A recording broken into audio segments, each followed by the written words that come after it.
personal copy. Our student committee member, Nita Campos, is a first-time in college student who graduated from Judson High School in 2001. Thank you for helping us, Nita.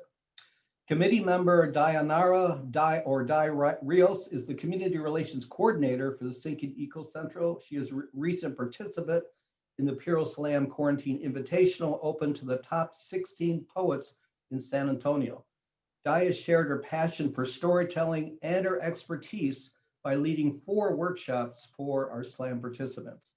At this point, I'm handing the Slam baton into the professional hands of Di, who will be introducing our brave Slammers, the judges, I don't know how these judges do it, along with the rules of tonight's events. Good luck, Slammers, and take it away, Di. Thank you so much. Appreciate it. So we're gonna start off, I'm gonna review the rules for everybody, and then I'll show you our randomly selected lineup for tonight's storytellers, and then we'll go from there. So our Slam rules is that each participant has a 5-minute time limit. After 5 minutes and 10 seconds, then we start assessing a time penalty for their final score. Secondly, all participants must use appropriate language. Third, if there are any trigger warnings to announce before your story, which are graphic depictions of our list of trigger warnings, then please alert me before I announce you. 4, all of these stories you're going to hear tonight are nonfiction stories, but our students as storytellers have their creative ways of sharing those nonfiction stories. And 5, we have several appearance requirements. So one is that our student storytellers will be on video. They cannot use props, costumes, background music, PowerPoint slides, or anything else that might detract from the story. So those are our rules. And here's a few guidelines for our audience. One is that audience will be muted the whole time, but your video is allowed and encouraged so that our storytellers can see you. At the very end of the evening, when the last storyteller has presented and once we've given the awards, then we will unmute mics so that we can hear everybody's rambunctious applause. 2, please be courteous and respectful in the chat. And please make some noise in the chat and cheer for your storytellers. We saw great support from everyone in the audience last night in the chat, so let's keep it going. Lastly, have fun and enjoy. I hope you feel inspired by the stories that you hear today. We've had a lot of work, as Stephen mentioned, to bring to tonight to reality. And so,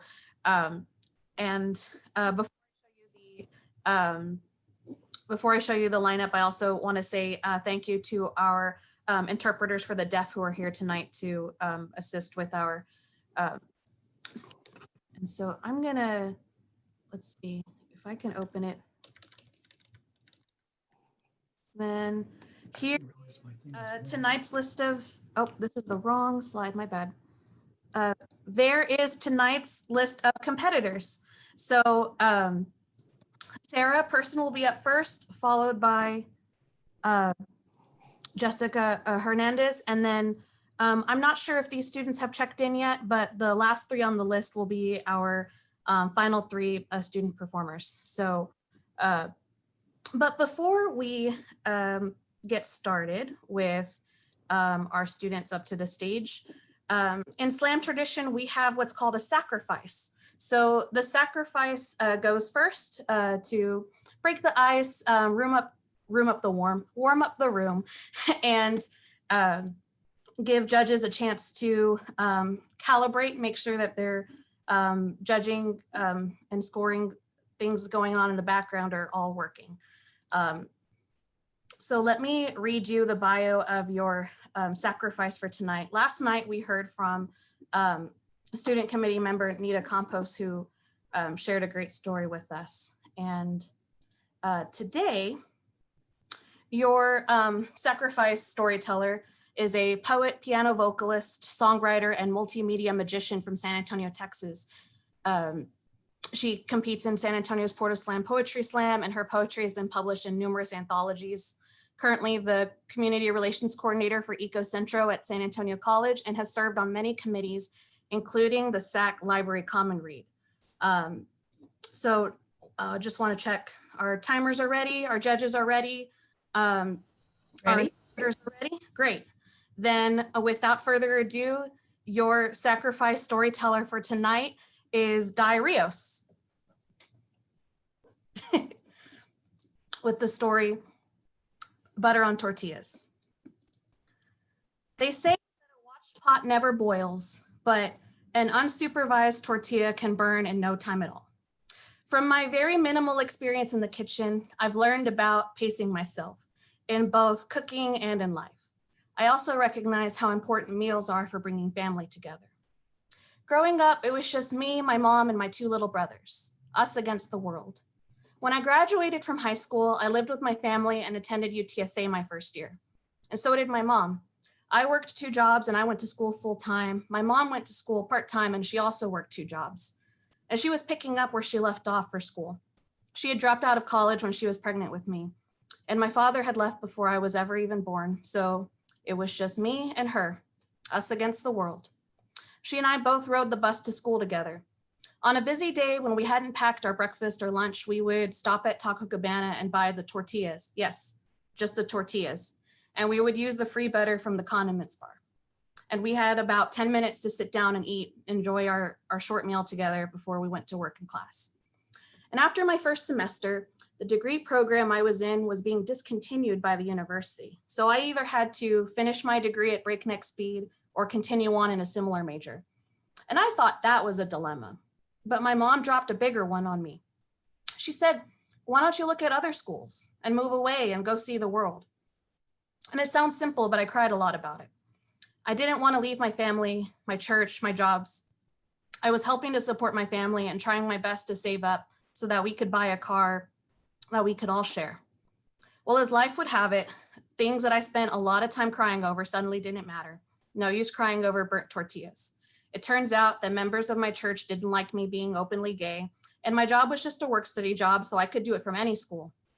So all I had left to wrestle with was the idea of leaving my family. The idea of 2 rent payments for us to come up with was just, I was eating butter on tortillas. But my mom said we would make it work. So I applied for scholarships and I got exactly none, but I had enough in grants and loans to carry me through.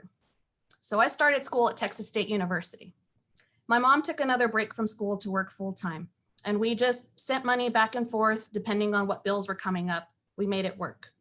I would take the Greyhound bus back to San Antonio from San Marcos so I could be with my family on the weekends. I made it work. A few years later, I graduated with my bachelor's degree. I remember sitting in the kitchen in an apartment I shared with 4 other people, reeling from the reality that I did it. I am a first-gen college graduate. In that weird moment between walking the stage and getting my actual bachelor's degree, I was still putting butter on tortillas. I said to myself, the fruits of my labor just haven't caught up to me yet. For almost a year after graduation, I was in part-time jobs and running my own business just to stay afloat, sliding between shifts like butter on tortillas. But now I got my job, I started my career, and I'm getting richer in resilience every day. And I can't forget how much my single mother did for me and my brothers. And now I'm in the kitchen with a bountiful plate full of gratitude and tacos. Tacos with chicken fajitas and lettuce and all the other fixins stocked in the kitchen. These tacos are the best tacos. We made these tacos ourselves. And when my mom goes back to school, we have our cars, we have our family, we can go everywhere, we can eat all the tacos. And whether the tacos at dinner have butters or all the fixins, they still taste great. They still taste like the love of my family and all of our success. And that's time for me. Judges, please enter your scores. Timers, enter your times. I gotta say, it is an incredible honor tonight for me to be hosting the SAC Short Story Slam. And thank you to everyone who is here, and thank you to our competitors who are incredibly brave to come up and share their stories. And thank you to everyone showing me love in the chat. I appreciate it. And let's see. Also want to say a big thank you to our judges, Eddie Vega, Florinda Flores Brown, Chibi, Todd Wright, Victoria Guerrero, who are all right now working behind the scenes to enter their scores. And the scores are in, and the looks like the times are coming in. Eileen, when I get the ready from you, then I can introduce the next storyteller. Okay, I'm ready. Great. Okay, so let me go to our student list. Let's see.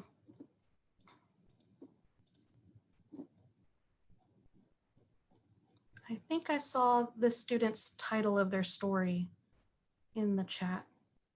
I hope the student is here. Let's see. Yes, there it is. Sarah, wave to me, make some noise so I can see your video. Can you see me? Sarah Person, that's you? Yeah. Awesome. Okay, I'm gonna pull you on up to the virtual stage. Your time will start when you begin speaking, but first let me just say, thank you so much for being here and for competing. So with her story, A Dream is Just a Dream, this is Sarah Person. I go? Yeah? Okay, sorry. Okay, the air was a clean crisp, and my reality as I knew it shifted. I wrapped my arms around each other, shivering in frigidness, as I walked down a long white hall, its brightness so gleaming that I could not see above nor below. I was surrounded by pearl white simplicity, which formed itself into this very hall in which I stood.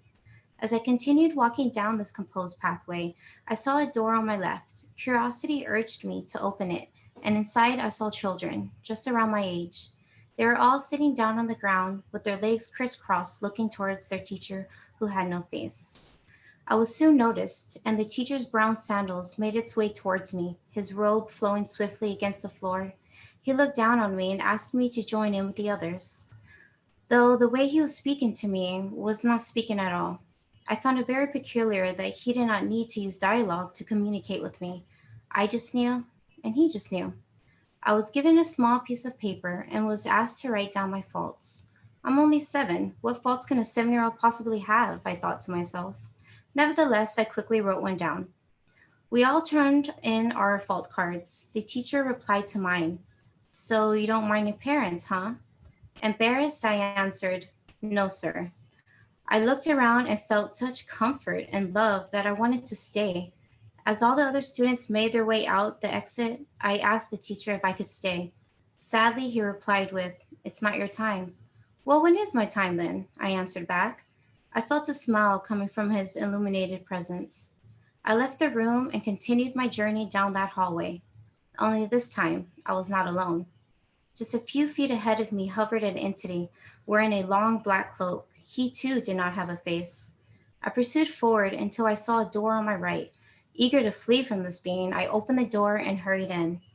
Relieved from my escape, I turned around only to find myself in a complete awe of what lied in front of me. I was in another world. This is not a room at all. It was a garden, a beautiful, exquisite garden, waterfalls pouring into never-ending streams of sparkling water, flowers swollen with nectar that they looked as if they were about to burst in a wonderful dance. A blanket of cotton candy clouds covered its beautiful blue skies. This place was a phenomenon. Time no longer existed. Nothing mattered. It was just me and the now, and it was fantastic. The warmth in my heart, the peace in my mind, and the beauty in my eye was all that made sense to me. Suddenly, a breeze came towards me and carried me out to what looked like a cave.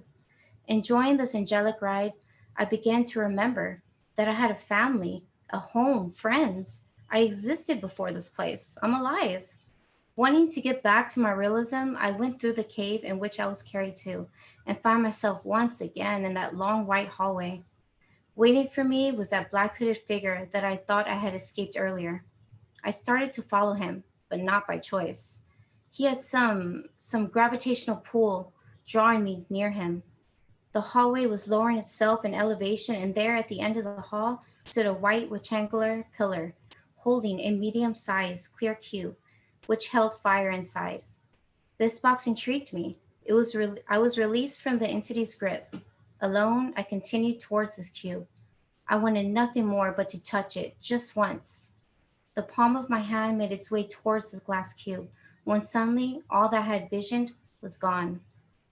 I was surrounded in darkness, and something odd happened. I opened my eyes, confused at how they were closed in the first place. I realized that it was all a dream. That place never existed. My conscience built a place for me to hide while I was just in a hospital, trapped in a coma state of mind.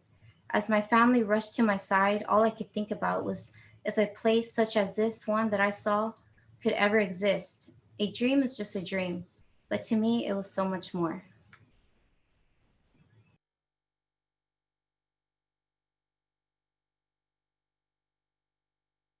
Thank you for sharing your story with us. Judges, please submit your scores. Timers, please submit your times. And let's see, while we're getting things tabulated in the background, I wanted to say a huge thank you to everyone that I worked with on the Library Common Read Committee, especially to our co-chairs, Tom and Eileen. Your fantastic work and organization really helped to bring everything together for tonight and all of our Library Common Read events to happen. And let me check on the scoreboard in the background. And our lightning fast judges got their scores in. So next up, let's see. Jessica Jewel Hernandez, please wave your arms, make some noise so I can see you in the crowd. Awesome. Okay, I'm gonna pull you up to the virtual stage. I'm gonna spotlight your video now. Okay, and reading. Let's see. Let me get my list back up here. Okay. So, timers, are we ready? Ready. Awesome. Sharing her story called Where Do I Begin? This is Jessica Jewel Hernandez. I'm about to start my senior year of high school when I tell my mother I'm pregnant. We're sitting in the living room and the TV begins to fade in the background. My mom's face turns pale and lines of stress start to form on her forehead as a petrifying silence takes over the room. Suddenly her lips start to move and I can't make out a word she is saying. I'm immediately overwhelmed with disappointment myself. She tells me we're gonna figure this out together. After a while, I explain how this happened. We sit in silence for a while and we decide to call it a night. After a nerve-wracking breakfast, my mom asked me, how do you plan on taking care of your baby? I reply quietly with hesitation, I could look into adoption. Shocked at my response, my mom looks upset. Our family grew up with the saying, you made your bed, now lie in it. So adoption is considered an escape, but that's not how I view it. I want to give my firstborn the best start in life. I begin to investigate adoption. Combing through the agencies, one catches my attention. So I give him a call and I set up an appointment. The following week, the social worker comes by with portfolios with families ready to adopt. At this point, I don't feel comfortable with committing to any particular family, so I tell my social worker to keep me updated on more families.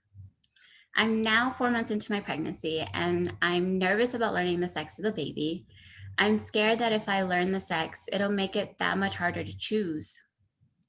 I'm now in the doctor's room and the ultrasound technician is pouring the jelly over my belly. The coldness of the handpiece spreads it around. I start to see on the screen its nose and its mouth. The technician points at the monitor and says, you see that? It's a boy. And my heart drops. I'm super excited. I've always wanted a boy. But up until this moment, I had not made a connection with my bump. It wasn't until this moment that I made the connection to it even being a human being. Somehow my brain chose to ignore the fact that I'm carrying a baby human being in my belly. Fast forward 3 months and I'm in complete awe with baby boy's movements protruding from my belly and the kicks in my ribs. I choose to name my baby Amir, which translates to prince in Swahili. I'm growing quite fond of my prince, who I've yet to meet. Fast forward, some more time passes, and my social worker gives me a call with an update. This time around, I'm looking at a married couple who cannot have children. My heart drops. There they are. That's them. They're perfect. I still hesitate, and I tell my social worker I'll keep in touch. My mind had made a list of what I need to parent a child, but my heart is a different story. My heart feels unconditional love, a mother's love, one a mother feels when she finds out she's having a baby. So at this point, my heart is screaming no, and it's starting to stumble over its own rhythm.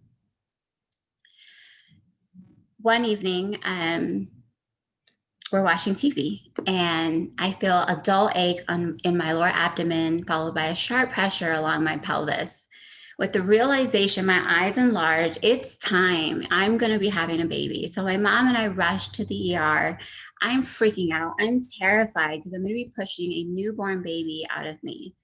We're finally in the ER. The nurse takes me away. I just feel so engorged. I can hardly breathe at this point. 9 hours of labor, and I hear my baby's first cry. The nurse puts him into my arms, and I just wept in happiness. I'm crying for the beautiful birthing experience and for this beautiful baby boy. I've yet to commit to adoption, so I take Amir home. One night, I'm up asking myself, what kind of life can I offer Amir? Could I offer him stability or a good education? My mind starts to spiral out of control. The next morning, I hold Amir tight and I explain how much I love him. I know my prince deserves more than I can give, so in many ways, this is an easy decision. I give my social worker a call and I set up a meeting with the adoptive parents. As my mom is driving me to the agency, my heart is racing and my throat is closing in. My palms are sweaty and can hardly breathe. Seconds turn into minutes and minutes turn to eternity, and then we arrive. After seeing the adoptive parents interact with Amir, I knew God had led me to them.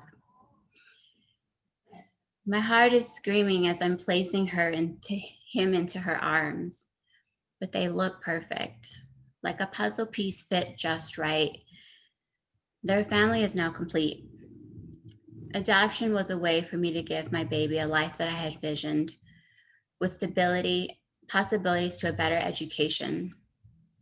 In choosing adoption, I chose life for my baby. Thank you.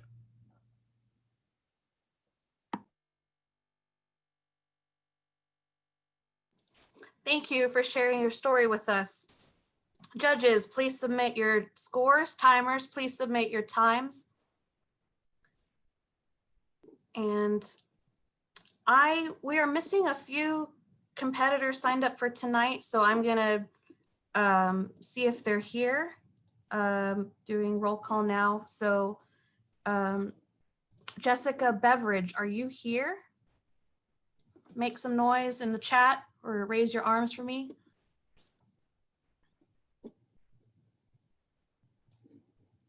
Okay, Anna Jolene Lara, are you here tonight?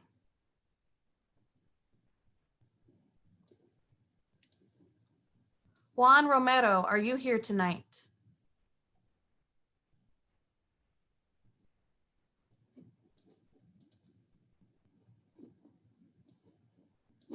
Okay, then I think that may be our last student storyteller for tonight. So Eileen, when you've put in your time, can you make a breakout room for the judges so that they can review and confirm that the scores are final? Sure.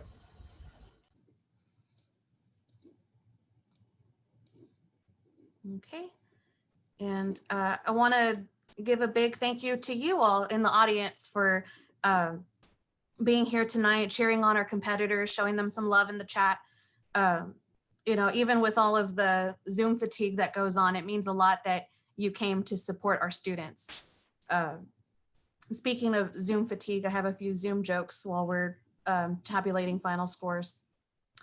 I showed up late for a Zoom meeting. When I asked for a reason, I confessed, "You wouldn't believe the network traffic." You know, I felt really bad for the class of 2020. They say the year really flies by. I just didn't realize it would Zoom.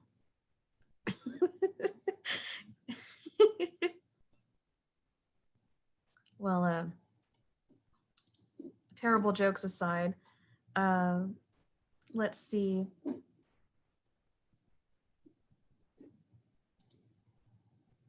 Do we have some great comments in the chat too? We are all much richer from listening to our brave slammers on both nights. We had some fantastic stories last night as well. And I want to say how brave the students have to be to jump onto the virtual stage, as I've said. Eileen, you said there are some prizes? Sorry, can I interrupt 1 sec? I think I'm missing one judge. I've got Chibi, Florinda, Todd, Victoria, and who else am I looking for? Chibi, Eddie. Okay. It looks like. Okay.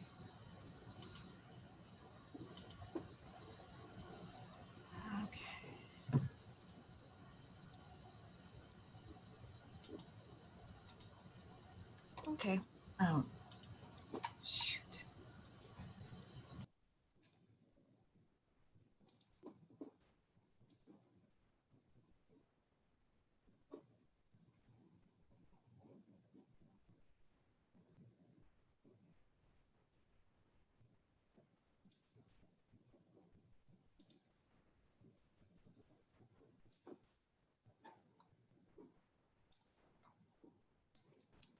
Let's see, while Eileen's doing that, I will read you some of our judge bios. So if you did not tune in last night, but you're here tonight, just wanted to say thank you again to all of our students that or all of our judges for spending their time with us last night and tonight. One of our judges is Chibi.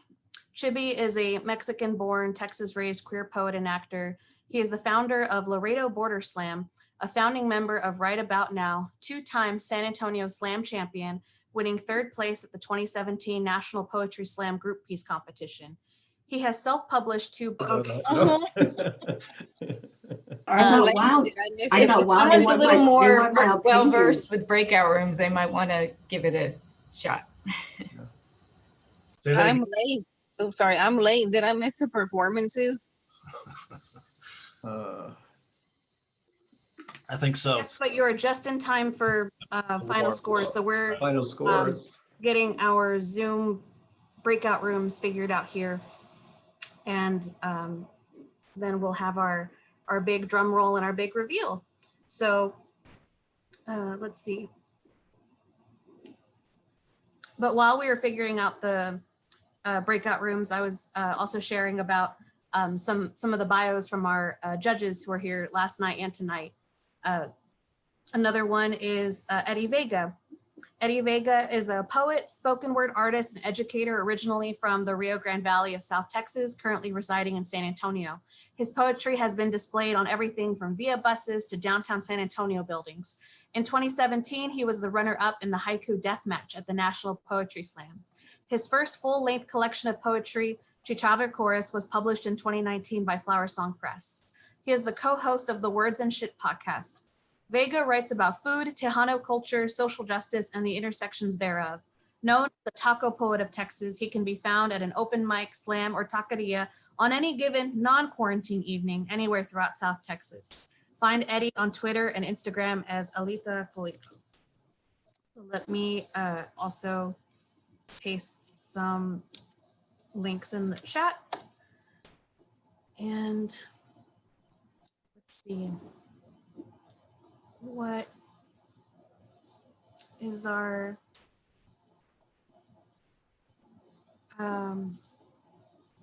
breakout room. We may be able to just go from the spreadsheet.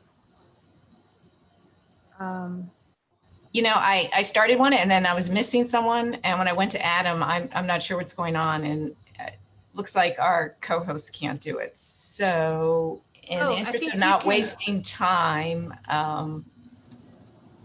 Eileen, if you can make me host, I think I might be able to do it. Oh, okay. Okay.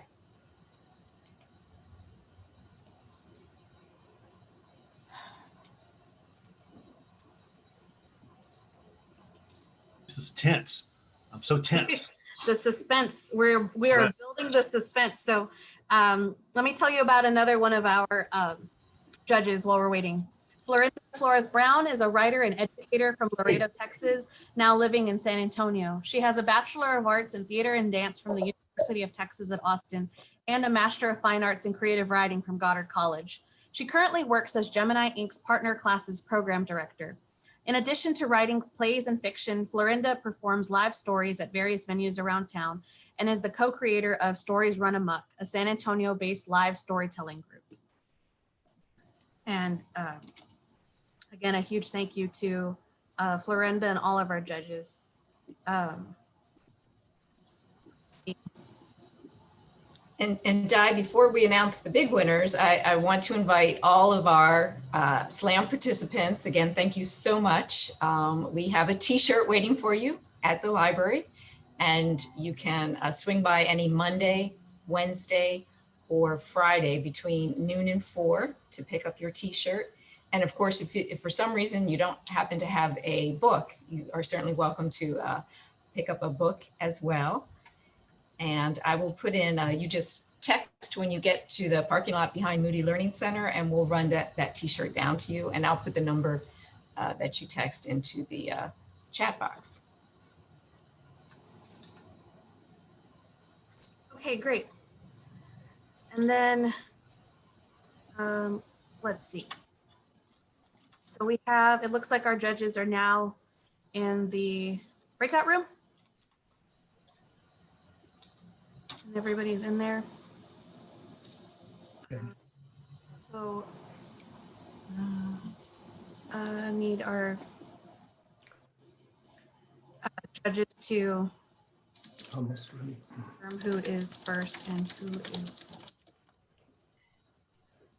At every SLAM competition, we allow the judges to review the final score so that they know that their scores were inputted in the system correctly, and we call it certifying the scores. So that is what is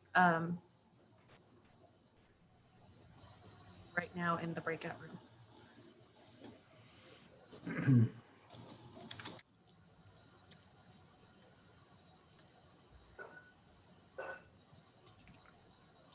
So we have a question from Doris. She's assuming there will be a library common read next semester. Well, Doris, no, not next semester, but work will be started on a library common read for the coming year. So you can look forward to that, to a new one in the fall. Okay, that sounds good. Thank you. I'm looking forward to it. Do any of our faculty who are here right now want to speak about how they enjoyed or how they liked the library common read experience this semester?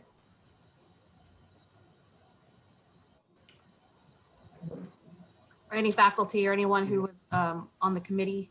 I can talk to that.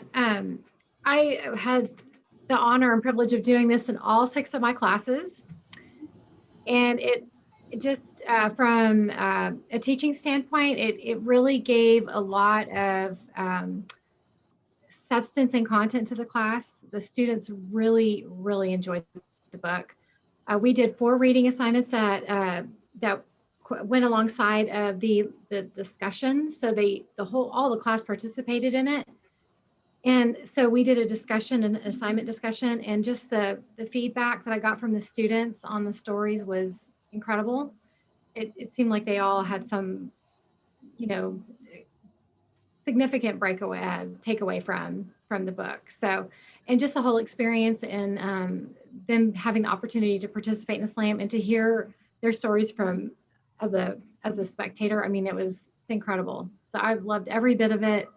I'm ready to do it again and again and again. It's so good. So good.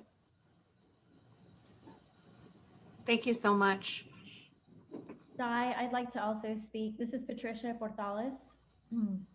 I absolutely enjoyed it. I know a few of my students are here. Well, students from every professor who used the book is here, but we really felt that there's a lot of power in healing. And of course, research shows that's true in storytelling. And so each of these stories, when we hear them, it just makes us think that we can overcome our obstacles as well. And so we really like the variety of the stories. And I want to thank Stephen Dingman, because I know last night, I think it was Lee who said that it was Stephen Dingman who suggested the moth. And also that it's, it has the podcast. So everybody who's in this room right now, make sure that, over the winter break, you take a look at the Moth podcast and just continue listening to these stories so that they help us all heal and navigate life in general. Thank you. If I could say something, can you guys hear me? Patricia led a session on coolness, and my God, it was great because the students, they selected, I believe, 3 stories, but she also had some teamwork of students doing what was it, Patricia? Demonstrations of coolness over the years. Do you remember? Yeah, they talked about the history of the word cool. Yeah. And the different synonyms that have been used to replace cool, like groovy, gnarly, awesome. And they also did a museum of cool. Yeah. Yeah, it was very creative, and it was just so enjoyable. So it was, her students, Dr. Portales and her students took it beyond the 3 stories. And I thought it was a very creative presentation. So Stephen, could you talk to us about how you came up with this book and how you were familiar with it and why you thought it would work? Oh, I don't know. I just got lucky, but I really like short stories. And then, I'm aware of our students. I mean, 81% of our students are going to school part-time. I mean, they are juggling so many things between family responsibilities, single moms, working. It just seemed to make sense that, and it was more malleable to our students as far as, and also helping our professors. So maybe out of 47 some titles, they could pick and choose some relevant stories. I just thought it might be too much to take a bite out of some 300-page novel, considering the schedules. And but the stories were better than I thought they were. So I mean, it really worked out perfectly with the leading to our own slam. And Eileen, was that your idea originally? The slam? She may be busy with the judges. Was that you, Eileen, who came up with the student slam idea? It might have been. Yeah. So that's why we were such a good committee. We all had little bits to add here and there. We have our contributions, and my God, what the students share, it's just amazing. I know. It's just amazing. So many obstacles to overcome. I mean, It's very moving for sure. Yeah. I really appreciated Tom, Eileen and Karen and the other librarians standing out in the hot sun, distributing books in August. Yeah. That was a real labor of love. Yeah. So thank y'all for doing that. And your little hats and your water bottles. I question the wisdom of that. Yeah, they were just trying to get out of my Zoom meetings. So. Oh, did it work? Did it work? Did it work? Fall through the facade. Sweat the water out. We risk heat stroke for that. I think I actually saw them there when I picked up my book. Yeah, it was intense. Yeah. I checked the temperature that day because I wanted to be factual, and it was a 103-degree day. I think it tied the record, at least the day I saw you guys. So. Well, I have to give a shout out to my husband because he came and helped Tom and I that one afternoon when it was 103. And he's like, I don't want y'all dying out here. You know, he came to give us some relief. And I told him that I was glad he came. I just wish he had brought popsicles. Popcorn. It was. Hey, Karen, can you, are you decent? Can you show up the shirt they're going to get? Absolutely. So It's a beautiful shirt, isn't it? Look at that. San Antonio College Weeks of Welcome. There we go. So this was for the fall welcome back to school. And so I have one for all of our participants. And I think that because I have a few extra, I may have to forward some on to some of our volunteers as well. So we really appreciate all of your hard work. And just come and pick them up curbside.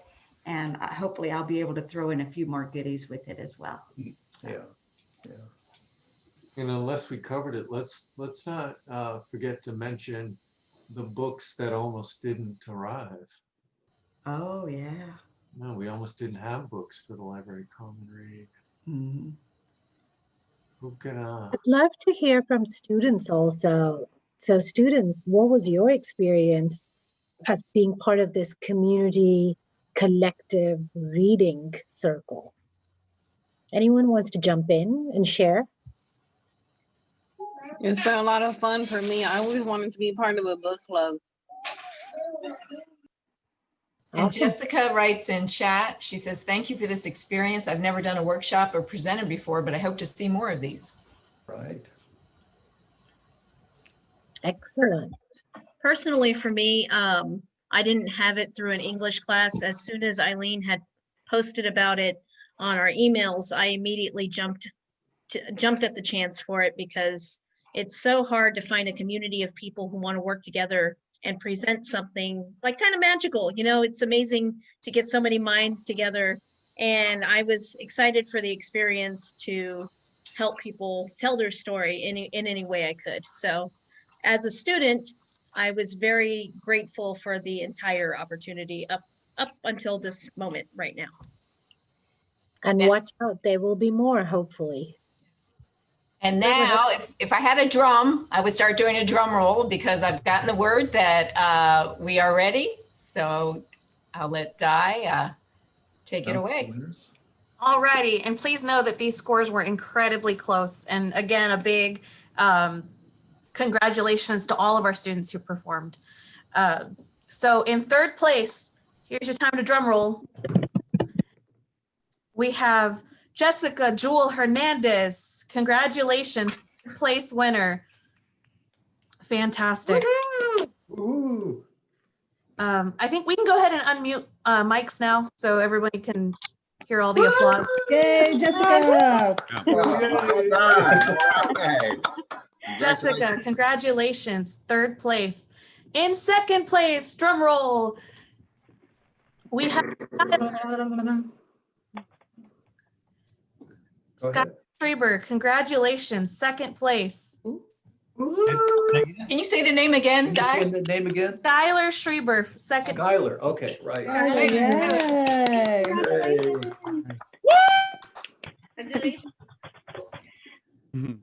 And our big overall first place finish, drum roll. Drum roll. Our winner of the first ever SAC Short Story Slam is Sophia Farias. Great place. Job, yay! Yay, Sophia! Yay, Sophia! Congratulations. And of course, all our participants still get their t-shirt, and we did y'all did a fantastic job, made it a hard job for the judges for sure. So. Yes, you all did a great job. I'm going to put my email in the chat. So our winners, if you could email me with your name and banner ID, our understanding is money will be deposited directly into your student account, but we'll need that information from you. So our 3 prize winners, please send me an email at eoliver@alamo.edu with your name and what prize you got and your banner ID. And again, a shout out to Office of Student Life for supplying the prize money. Again, it was $500 for first place. What was it? 500, 300, 200? Yes. Yes, Mhm. yes. Yes. $500 for first, 300 for second, and 200 for third. So hopefully this will go a long ways for you guys. You earned it. You worked very hard for this, and I really appreciate y'all's effort. Team Tom, any last words before we sign off for the evening? Well, I want to thank everyone so much all of our instructors who facilitated short story discussions. Di, you did an absolutely amazing job with the slam. Nita and Di doing the workshops, all of our judges, and again, all of our administrators who suggested and supported this event. We're very happy, and we had fun doing it, and we're so glad so many people participated. Can I say something really quickly? This is Sure. Patricia Portalis again. Yes. I think Professor Bunch and I are both professors of Sophia Farias. So I just want to say absolutely congratulate Sophia. You are the best storyteller. And I encouraged her this morning in our class for the students who weren't able to come last night to tell the story again. And she graciously did. And it moved everyone. And we're so thankful to have the experience of having heard her. And also, I'm a little bit biased, not because, well, yes, because she's my student, but also because she's an English major. Yes. And Falcon, Professor Falcon is she's a student of Professor Falcon as well. Well, she has such great professors. I wanted to just share that these prizes, students, all three of you that you won, is just the beginning of all the accolades and all the scholarships and the prospects you may have in the future. I remember as a community college student, my first scholarship was a writing scholarship from a creative writing story. So kudos to you. We want to check in with you where you are 20 years later, 10 years later, 5 years later, writing stories and being a champion for all students and your community. So thank you so much. And I really want to thank all the judges. Y'all are incredible. I'm looking all of you up, and I hope you will stay connected with SAC and encourage our students and be partners in mentoring our students in the future also. So thank you. And Di, I know I said in the breakout room that I didn't want to say anything, but clearly I lied. I just want to say, as a slam veteran, I've been doing slam for 15 years, so I feel like I've earned the term veteran. I know how incredibly, exceptionally terrifying it is to get in front of a group of people and share your stories. So just a big shout out to all the competitors for having the courage to do so.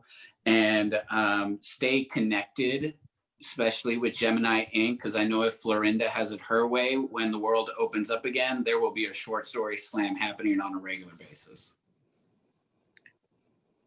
Fantastic. Thank you, Chibi. All righty. I believe it's over. Well, I think that's it. So everyone, have a safe drive home and be good, be well. And hopefully, that's it for the SAC Library Common Read. Thank you all again. Yeah. Thanks, until next time. Thanks, Di. Thanks, everyone. Good night, everyone. Thanks, It's a everyone. great time. I'm kind of sad it's over. Yeah. Good stuff. Good stuff. Wow. So the committee, if you will just hold on for a sec before we Of close course. out. Oh, okay. Go ahead. I'm sorry. I had another great idea. It might not be so great, but I thought I'd share.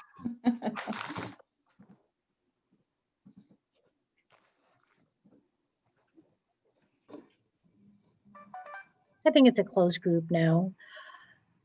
So I know for this semester, and the host can actually take people out from the Zoom rooms.